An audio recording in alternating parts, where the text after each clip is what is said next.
Hello and welcome to the Reviews Brothers. We are back looking at games that came out for the PlayStation 1 that you may have missed. This time round we are on the letter M, and by now you probably know the drill. So how about I shut the hell up, you press that subscribe button and we take a look at the damn games. First up is Millennium Soldier Expendable. This is a 1 or 2 player third person action game where you control a couple of soldiers who have to stop an alien invasion. Yeah, that basically is how simple the story is, but it doesn't really need to be any more than that. As soon as the game starts, you're thrown into action, with enemies almost always being thrown at you. They come in the form of alien soldiers, tanks, spaceships and other mech-like creations. Thankfully, you have a decent arsenal of weapons to take them down with. You start with a surprisingly effective flame ball shot thing, which is pretty powerful actually, but it doesn't take long for you to find more lasers, spread shots, homing rockets, flamethrowers and more. You get smart bombs as well, for when you need to clean the screen in a hurry. A lot of environment here is destructible, which is pretty cool, and you'll often find hidden items and weapons and sometimes even points, and yes, you do get extra lives at certain point milestones. Levels here are quite long and always end with a cool boss fight. You usually get a few cutscenes during them too, and these are pretty cool. The controls are decent, but they do take a while to get used to as you rotate your character rather than just move them in the direction that you press on the D-pad, so it is a bit like tank controls, but it's easy to get used to and you'll soon be strafing and dodging attacks. Graphically, I really like how it all looks. Well, for the most part. It is a little dull in the environment department and everything is pretty grey and brown. I would have liked some more exotic levels, but you don't really get them. However, the lighting and weapon effects are really cool, and the funky enemy designs make this one a fun game to play through. I was always looking forward to seeing what the boss was going to be for each stage. Also, the levels do change as you play, with bits falling apart or being flattened or raised by enemies, which always looks pretty decent. The game also has a sense of humour, with some silly things happening in the backgrounds like enemies in swimming pools. These give the game some real personality, and often finding secrets will uncover these things. Overall, this is a really fun action game that isn't too challenging or long, but it gets almost everything right and is fun to play through on your own, and I imagine if you had a friend, it would be even better. Check this one out.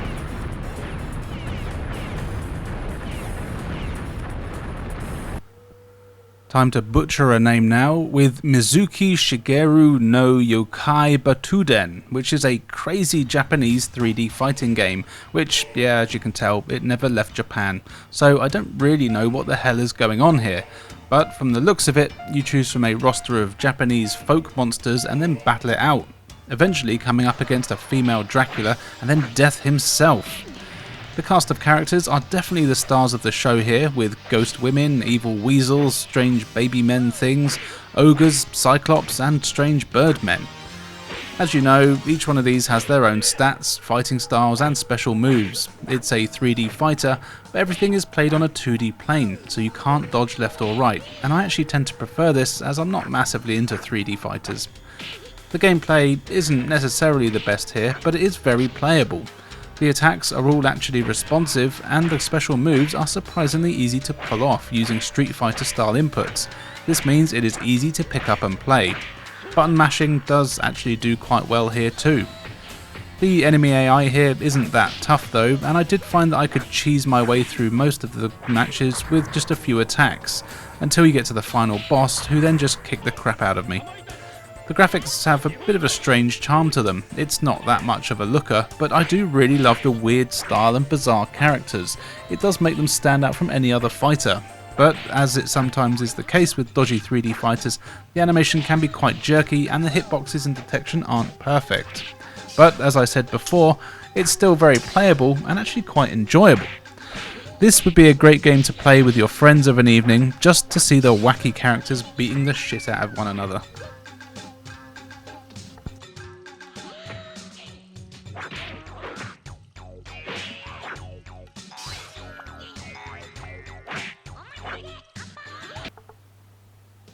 Here is Mad Stalker Full Metal Force, which is not a game about Toby Von Doom like I thought it was going to be, but is in fact a game about giant mechs punching the crap out of each other in 2D fashion.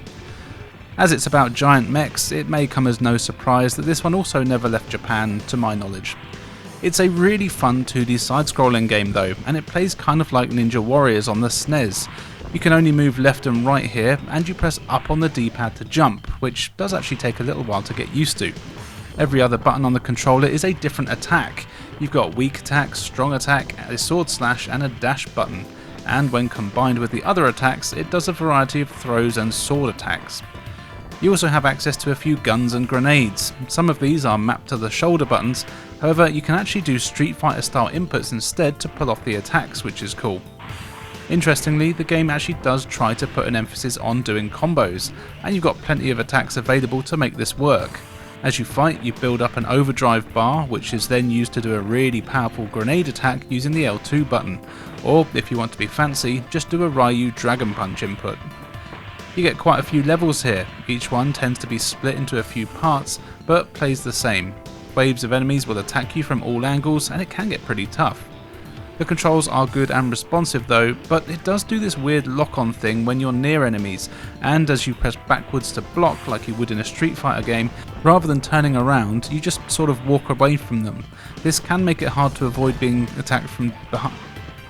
This can make it hard to avoid taking damage when you're surrounded.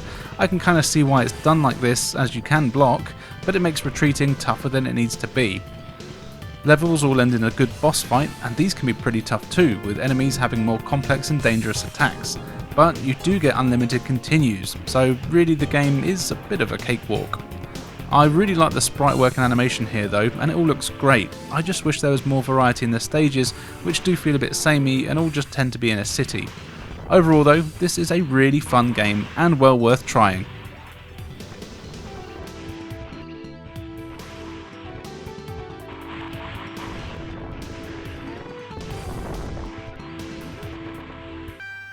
Now here is a more modern game for the PlayStation, Magic Castle. Well, actually it's a game that was made back in the 90s but was never picked up and released. Sony had this thing called Net Eurosi that let hobbyists create their own games for the PS1 for release.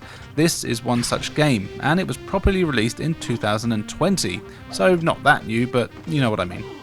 It's a dungeon crawler game for up to 4 players at once. You can choose to play as either a fighter, knight, archer or mage.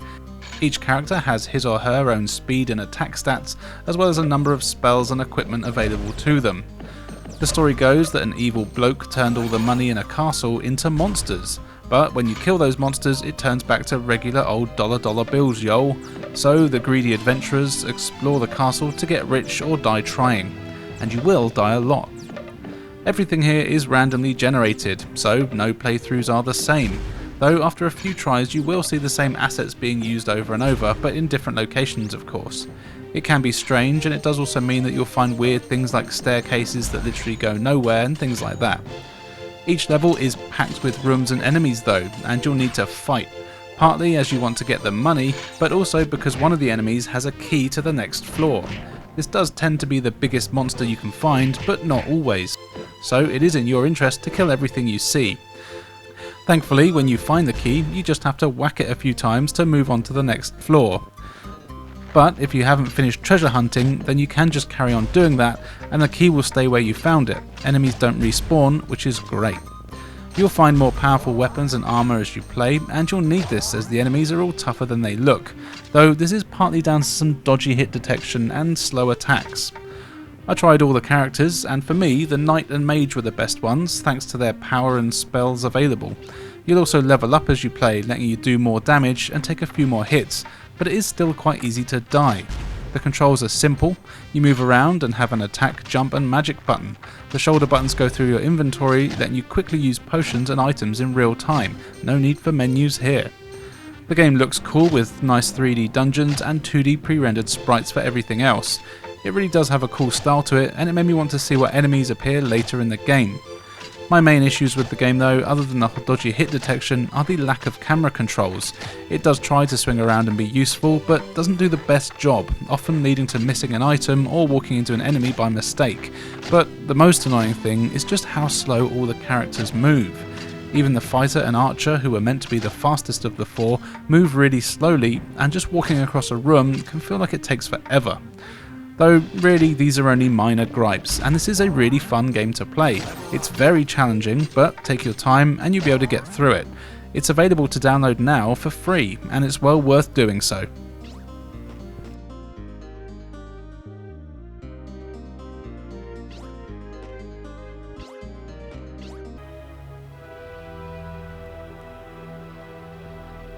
Now for one of my favourite games of all time, believe it or not, which is MDK, which I think stands for Murder, Death, Kill. At least that's what we said growing up, but don't quote me on that.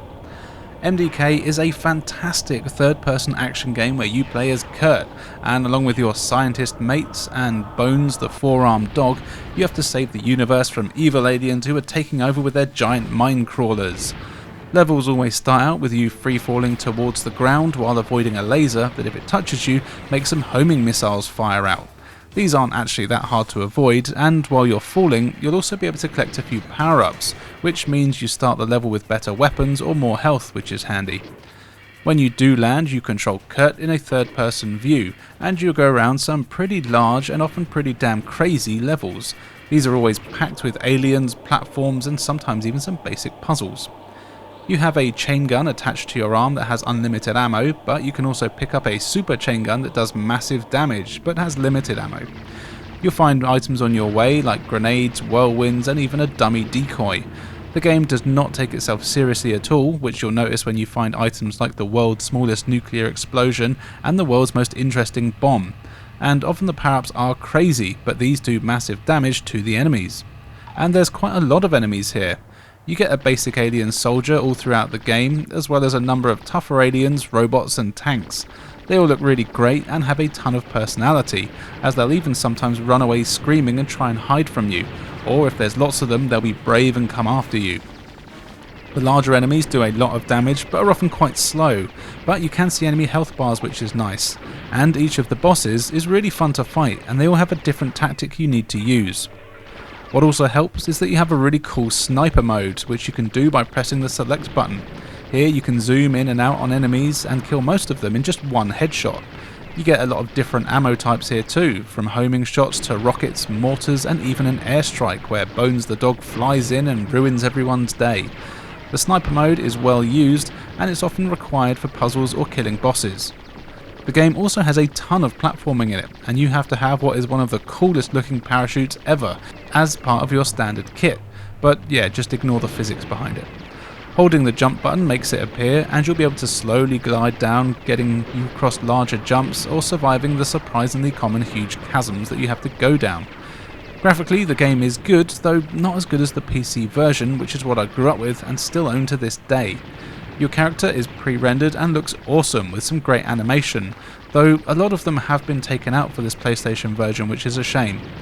Everything else is made of polygons and looks very good, though it does have that PS1 texture warping, and sometimes you can see characters and items behind walls, but this is rare and doesn't really affect gameplay.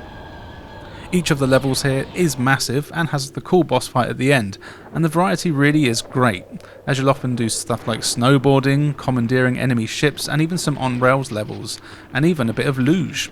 Every level adds something new, and they're just great fun to explore, despite being quite linear.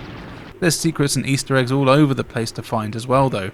I really can't get enough of this game, and ended up playing it for hours just to get this footage. It's made by the same people that made Earthworm Jim, and you can really tell, as there's even a few references to him hidden in the game, which is really cool. Now, I would say that if you can get the PC version of this game, then that's the one to go for, but this is still a solid 9 out of 10 for me, and I think it's a must-own for anyone with a PS1. The game does have a few sequels too on PC and some home consoles, including the Wii, though that was download only, so find that anywhere you can. But in the meantime, definitely check out this version.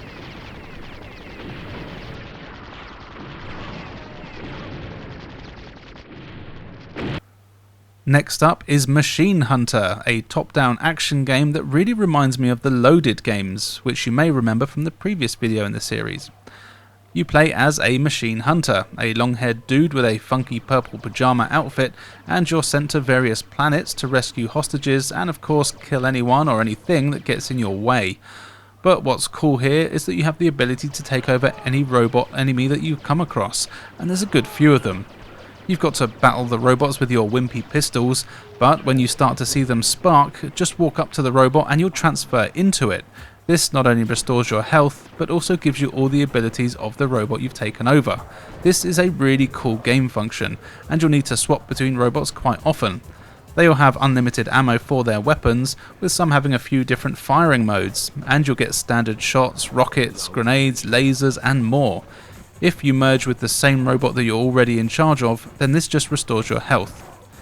The game isn't easy though, and even on the lowest difficulty, enemies take a ton of shots. Thankfully, you do too, but when there's a few robot enemies after you at the same time, you gotta be very careful. The controls here are good, but they can take a bit of getting used to.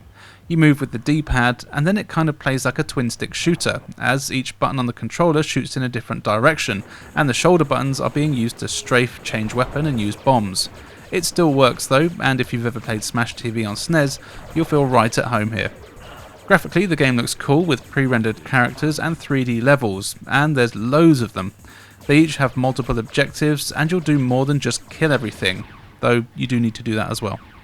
They are very maze-like though, as was the case of a lot of games back from this era, and you'll be hunting for keys to get further into the levels. Thankfully, you have a very good map that you can call up at any point that highlights locked doors, items and objectives. This is very handy and you'll be using it a lot.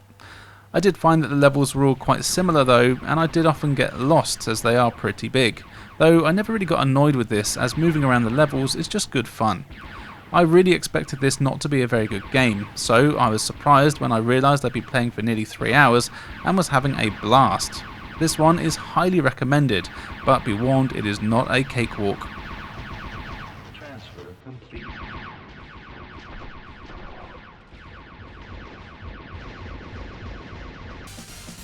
If you're desperate for a shooter starting with the letter M, then you might want to check out Mobile Light Force. The first thing that you'll note about this game is the amazing mobile phone levels of misleading cover and intro art for the game, showing basically Charlie's Angels fighting robots on foot, but then you press start and you choose from an anime witch, a bloke with a jetpack, a woman on a cloud, and an old man in an aeroplane.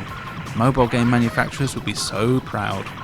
So you choose your character, and yeah, of course, each one plays slightly differently with different speeds and weapons, and then you're thrust into an overhead shooter that, despite the lies, plays really well. The graphics here are great with some really good 2D sprites. I'm a big fan of the designs on the enemies, and the levels all look good and have loads going on in them. Sometimes this actually can be very distracting though, and I did actually die a few times because I was busy looking at something going on in the level rather than paying attention to the bullets heading for my stupid face. As you kill the enemies, you'll find power-ups to make your weapon stronger, and you'll soon be firing loads of lasers or spells all over the screen that home in on enemies.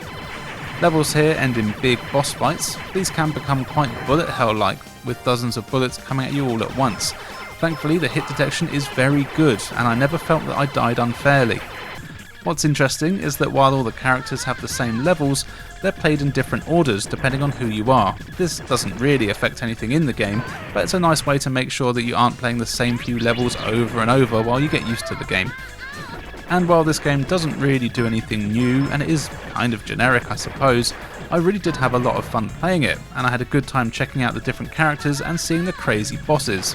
I haven't actually managed to beat it yet, so you never know, maybe those Charlie's Angels girls from the intro screen are unlockable characters, but let's face it, they're not. Check this one out though, if you do like shooters.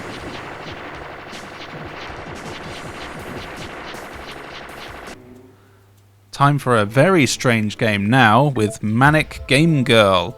This is a 3D action game which, I'll be honest, I don't really understand as it was only released in Korea, but it has since had a Spanish translation, so I was able to put some of the story together. Now, from what I can tell, you play as a girl who is studying at uni and likes video games. There's also a company that makes video games, and somehow you end up getting a new prototype gaming system from them that transforms you into a superhero style thing, and you can beat up baddies when you need to. But in between all of that, you have to go to school, talk to your friends, go shopping, and you even have to take a dump every now and then. They really went for detail here, didn't they? Now, even though I didn't have a clue what was happening most of the time, I was able to actually get quite far into the game, and for some reason I really wanted to just keep going every time I stopped, just to see what was going to happen next. The game seems to be quite linear. You just have to make sure you talk to everyone you see and explore every room you pass, and you'll find the people or items that you're looking for. It plays a lot more like an interactive movie with lots of cutscenes thrown in. The game looks decent with some good graphics and loads of places to explore. There's often references to a ton of video game companies and other games, with actually some real names even being thrown in every now and then. The cutscenes are good, and I'm sure they move the story along nicely when you know what they're saying. The controls here are okay, especially as the game is mostly just walking around your campus, so it doesn't need to be anything too crazy. But when you do have to fight, you've got a punch and kick button, and it works fine for a basic 3D brawler. It did take a few tries for me to get used to, but overall everything was quite satisfying. Really, that's all I can tell you about this one. If you can read Korean or Spanish, I would actually really recommend checking this one out, as it's a very interesting and very unique title. If you can't read these languages, you do have to sort of brute force your way through the game, like I did. It is a shame I couldn't really tell what was going on though, as this is a really interesting game.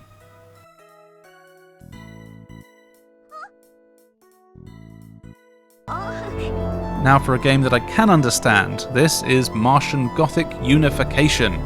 It's a really cool survival horror game where you control 3 characters at once as they explore a Mars base after crash landing on it. Of course, it turns out everyone here is dead and you've got to find out what happened and try to escape with your life. This is very much a Resident Evil clone, but it's one that's been done very well and in a lot of ways is way ahead of its time. All the characters are 3D models and they look good, even though there is some dodgy animation, especially when running. The environments are all pre-rendered and they look decent too. You've got your standard tank controls here, and these are fine, but not as responsive as I would have liked, though it never caused me any issues. As you explore the base, you'll do the usual survival horror stuff of hunting for items, puzzle pieces and weapons to help you get a bit further.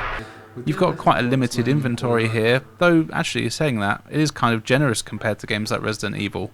But what's cool is that any lockers, boxes or things that you might come across that let you store items, you can put anything you like in them. So it's very easy to chop and change what you're carrying, though of course the game doesn't just let you drop items where you stand. What's cool though is that you can control 3 characters. They each have their own inventory and they can pick up any items that anyone else has left behind in these various spaces in the bases. There's also certain item chutes in the level that let you put an item in it, and then you can switch to another character and find the item chute somewhere else on the base, and you can send the item to that character no matter where they are. This is a really cool way of sharing weapons and items, and you'll definitely need to do this as things like keys and health need to be passed between each other. Something else I like here is that you get an icon appear on the screen whenever you can interact with something, which means that you don't have to press X constantly to try and figure it out. Then you're given a selection of various actions you can do with whatever you're interacting with. This is handy and it kind of gives you hints as to when you might need to combine items, as you're only given certain options when you can use them for puzzles or things like that. As mentioned, you have 3 characters, and you can switch between them whenever you want by pressing the select button and then choosing who you want to play as. They each have their own strengths and weaknesses, and of course you need to make sure not to leave characters in places that monsters might be lurking around in case they get eaten while you're not controlling them. And there's a good few enemies here. Most of them are zombified humans that were on the base before you arrived, but you'll also find out what did it to them. This is another game that I wasn't sure if I'd enjoy, and I've actually been meaning to try it out for quite a while. I'm glad I finally got round to it, as it is really cool and a very unique game that's got some amazing ideas. I really would like to see this one get some form of remake or remaster. It's the kind of game that deserves it. The atmosphere is excellent, and this should be played by any fan of survival horror games. The name badge reads Jameson. And finally for today, here is Mizzurna Falls, and I'm not entirely sure what to class this as, but I guess you'd best call it a 3D adventure mystery game thing. And it really gives off Twin Peaks vibes and even seems like a weird PS1 version of the cult classic Deadly Premonition. You play as Matthew, who wakes up to find that his friend Emma has gone missing. You soon meet the police who are trying to track her down. In the meantime, another of your friends who's in hospital after apparently being attacked by a bear dies. It's all very morbid. Then you're told about all sorts of potential paranormal goings on and have to get to the bottom of what's happened and see if you can find Emma before it's too late. You've got a huge open world to explore, filled with towns, forests and other places you'll explore. There's a ton of characters to meet and talk to, and you even have a car that you can use to drive around anywhere you want. Exploring and talking are your main things here, and there really isn't any combat. It's like playing an interactive movie, and somehow the whole thing is just so engrossing that it's genuinely hard to put down. It can be tricky to know where you need to go and who you need to talk to, which can sometimes get frustrating, but when you do meet the person that you're trying to find and get the info you need, it's so satisfying. And all the characters are great, with some suitably weird and suspicious characters hanging around. What's cool is that when you meet someone new, you're given a bit of info about them, as well as stuff like if they should be trusted, or even some teasers as to whether they might know something more than they're letting on. Then it's down to you to explore and find items or more information that can cause the other characters to spill some more of their beans. Graphically, the game looks really good, and it's actually very impressive in just how much they've managed to cram in. The world is massive, and although there is pop-in, it's not that noticeable. There are a ton of buildings you can go in too, though you can't go in every one you see, but the ones you can go into are usually pretty large and quite unique. There is a bit of slowdown when you're outside, but that's to be expected really. The controls are decent enough, and the driving was surprisingly good. I did find that I'd get stuck on scenery every now and then, whether I was in the car or not. Now this is a deliberately slow-paced game, and definitely won't be for everyone, but if you're a fan of things like Twin Peaks, or, like I said, Deadly Premonition, or you just like a good old-fashioned mystery to solve, then I highly recommend checking this out. It's really not like anything else I've played on the system, and is a total hidden gem.